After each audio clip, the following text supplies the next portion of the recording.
গিন্নি, ও গিন্নি, দেখো তোমার জন্যে আমি বাজার থেকে মুরগি নিয়ে এসেছি।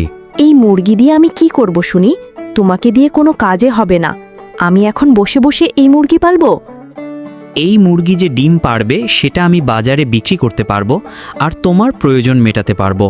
পরের দিন সকালে নিতু বাহিরে এসে দেখে তার মুরগি ডিম পেড়েছে। তা দেখে নিতুর চোখ কপালে উঠে যায়, কারণ ই তো সাধারণ ডিম নয়, স্বর্ণের ডিম। ওগো, শুনছো? বাহিরে এসো, দেখো আমাদের কপাল খুলেছে। কি হয়েছে গো গিন্নি, তুমি এত চমকে আছো কেন? দেখো দেখো, আমাদের মুরগি স্বর্ণের ডিম পেড়েছে। হ্যাঁ, তাই তো দেখছি গিন্নি। আমার তো বিশ্বাস হচ্ছে না গিন্নি, আমরা আবার আগের মতো সচল হতে পারবো। স্বর্ণের ডিম বেছে রমেশ ও তার গিন্নি বড়লোক হওয়ার স্বপ্ন দেখে। অবশেষে তাদের কপাল খুলল।